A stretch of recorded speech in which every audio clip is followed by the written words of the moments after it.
What's up, guys? Welcome back to an episode of Adventures in Drunk Fish Keeping. That is refreshing.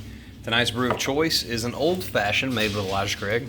Now, if you guys watch the channel much, you know I'm a big fan of bourbon, including Elijah Craig. It's a 12-year small batch, 94 proof bourbon.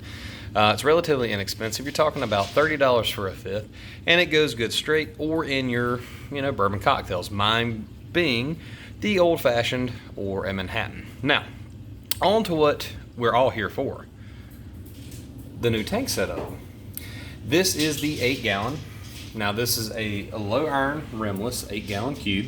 Standard cube measurements, nothing crazy. As we did the video on Saturday, you guys got to see kind of the initial setup of the tank, including what was going to go in it to start. But this is a really quick guide to setting up an 8-gallon or any smaller nano tank.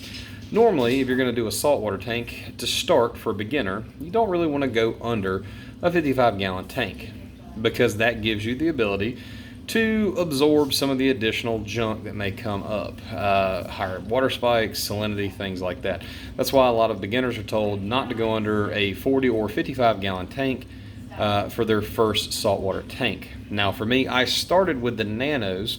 I started with Nano Fresh and then worked my way up into a larger Fresh, into a Nano Salt, and then into larger saltwater tanks. So I've had a lot of experience more with your smaller tanks, 2, 5, 10, 20-gallon tanks, as opposed to 55, 75, 100-gallon tanks. The 120 being the biggest tank I've had, which it's in the background. Be doing a completely separate video on it probably tomorrow night or Thursday night. With some issues I've been having with it, just to give you guys some additional information. But back to the core of the video, which is the 8-gallon. Now, for a beginner in fresh or salt, a smaller tank does have some challenges. Now, freshwater does have the benefit, if planted, will help alleviate some of your nutrient issues because the plants will absorb some of the collected detritus and nutrients in the tank to further the growth. Which can give you a benefit in the freshwater game. Not to mention, freshwater is slightly less demanding on some fish and plant species for water quality as opposed to saltwater. Now, that's a big grain of salt, so for the purists out there and the advanced aquarist, you guys know there's a fine line, but for your general beginner, normally your freshwater is going to be a little bit of an easier setup in a smaller tank as opposed to your saltwater. But when you're dealing with a saltwater tank, you do have to deal with a few things. One being salinity.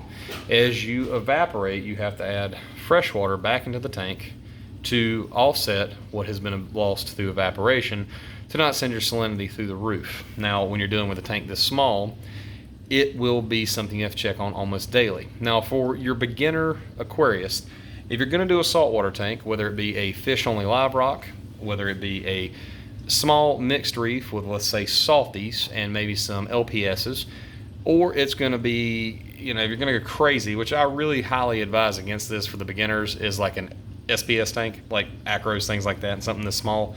That is a whole nother level of absolute perfection in water and parameters that a beginner is going to have a really hard time with. No offense, but you're just going to have a hard time with it. I've been doing this for almost 4 years now, and I have a hard time with acros in a 120-gallon tank with really good water parameters. So throwing that out there, it can be done. Best to be left after you've had a few years of experience under your belt and you really know how to work the parameters and work the system. But why would someone want to do a small tank? Well, not everybody has a lot of room. Now, the cool thing about a nano tank, it's great for the office. It's great for a countertop, bathroom countertop, a small area if you have an apartment. Maybe you have roommates and you just have one room. You can set up a 8, 10, 15-gallon tank relatively inexpensively and don't take up a lot of real estate, so you're not crammed into a corner with a large fish tank.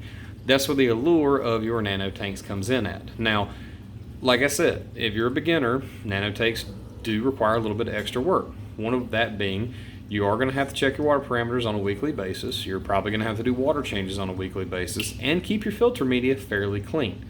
Now, I quick started this tank because I had established filter media in the Fishtastic, and I had a little bit of extra filter media in my 120 that I transferred into the hang on the back into this tank, which allowed me to set it up fairly quick. I also used 10 gallons of Agrolite live sand along with a helping dose of the Fritz Zyme which is a nitrifying bacteria to get the tank started.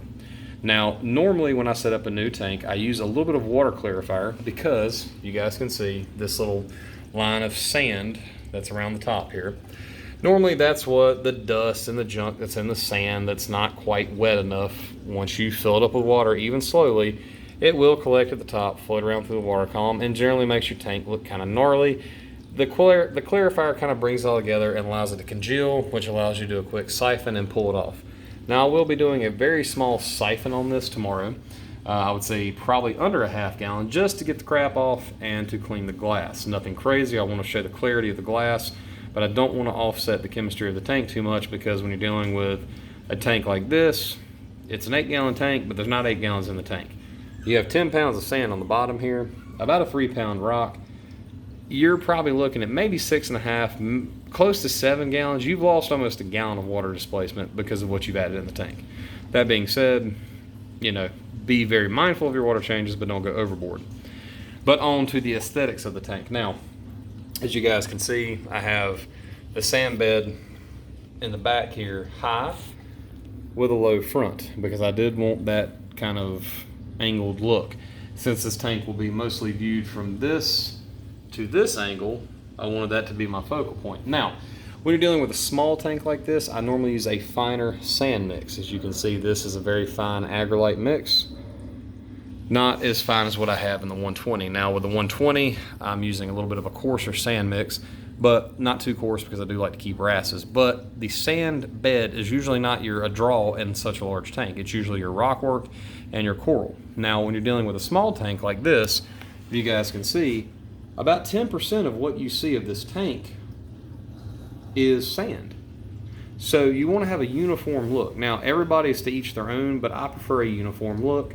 Hence why I have a uniform sand bed, and I also have one large rock on the backside with the kind of shelf overhang.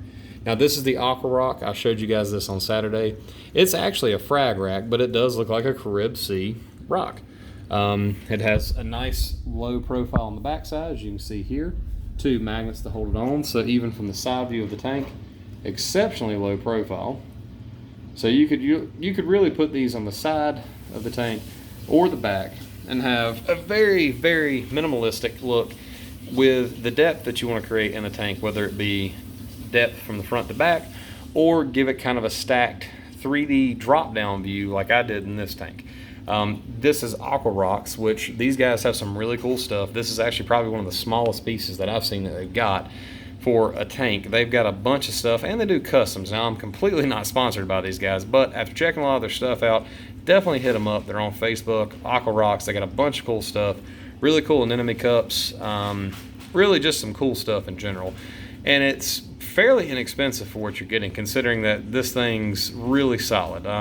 The magnets on this are stronger than the magnets on my cleaner, and and I've got one of the big mag cleaners, and the magnets on this are stronger. So I don't think you're ever going to really worry about this thing falling off or a fish pushing it down unless they really try, or you have something big like a grouper in your tank, which, you know, could happen, but still really good quality. Like it so far, and super lightweight too. Not a very heavy piece, so I'm not really worried about stressing my glass out too much. Now, on to the last thing, stocking. When you're doing a small nano tank like this is where you got to be really careful at, because you want to buy a lot of the cool stuff, but you don't have the space to put it in. Now, as you can see, I've got my, premium clown here. Now, this guy's a bit of a mystery clown. Had no label on when I bought him at the LFS, but he has a little bit of a Wyoming white trait. He's got a little bit of a gladiator trait. So I don't know if he's some oddball, Wyoming white with like maybe some frostbite in him, because he does have the blue. He's got a little bit of a percola look to him. It's hard to tell. I like him because he's kind of different. I haven't seen one really like him with the white fin on the top. It's weird. He's got a white dorsal. He's got the orange face mask. He's got the light kind of almost tomato clown fin color. So he's got a weird look to him, but I like him. Also in the tank, there's one medium-sized Nassarius snail. He's in the sand bed. And the Williri goby. Now, he was out and about pretty hard when I first put him in there, but he's got a little corner right there. As you can see where he's kind of dug out. That's his little area. He likes to be under the rock whenever the lights are up. Now, once the lights dim out, he'll come out and he'll post, but that's kind of, he likes to hide. So at the end, when you're doing a tank like this, especially a small nano tank, you don't want to do too crazy on your stocking.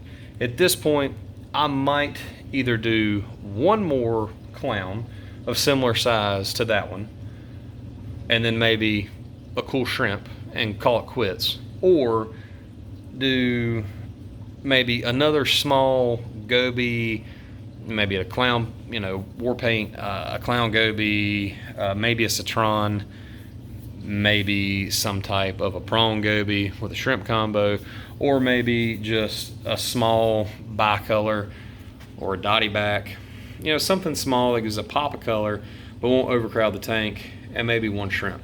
So at best case, in a tank this size, you want to put 1 to 2, maybe 3, depending on how big they get.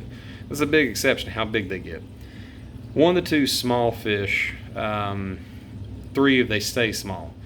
If you start off with like maybe 1 or 2 very, very juvenile clowns, but once they get bigger, you'll have to move them. But if you start off with maybe say a Wheelery goby like I've got, he's already max spec. Maybe a small, war paint or something like that for a little pop of color, like maybe yellow clown goby, they give a nice pop. A scooter blenny, a ruby red dragonette, they give a really nice color. You could even put maybe a dragonette in here, as long as you kept it stocked with pods, which in a tank this small you'd have to pretty much dose daily because they don't really have a lot of area to breed. But you could do some cool stuff. You just have to be on top of your parameters, water changes, and don't overstock. I would not put any more than 3 fish in this tank. So for me, that gives me 1 or 2 options. Now for inverts, I'd maybe do 1 or 2 snails, maybe 1 shrimp, 2 shrimp. I wouldn't go anything crazy. At worst case, I'd maybe do 1 cool designer shrimp, but I wouldn't go anything crazier than that because they will take up their own space and they will want their own space. And as you can see, you don't have a very big footprint in here, especially when you look at like my hand that covers up, a good chunk. So keep that in mind when you're doing your stocking on your smaller tanks. But this is a little bit more in depth tonight of how to kind of get a smaller tank started up, what to look for, things that you may want to do, just a general quick design. Everybody's different, everybody likes stuff different. Now I'll be doing weekly updates on this tank as we do things to it. I'm going to do a video on the 120 here probably the next night or 2, and I'm going to do an update on the M90 Fluval. That one has been doing great. Anemone, coral, everything in that tank is just rocking. It is just rocking, no problem. So the girlfriend's tank's doing great, so I'll definitely do a video on that here shortly. Since we're not going to be going out on the weekends, I might have a lot more time to do videos and annoy the crap out of you guys. So if there's anything you want to see specifically, any questions you guys have, please ask, put them down below. Like the video. Like I said, I do this just, for information. I'm not doing this out here to get ads out or, make YouTube money. So if you guys like what you see, hit it up. And again, as always, adventures in drunk fish keeping. You guys have a good night.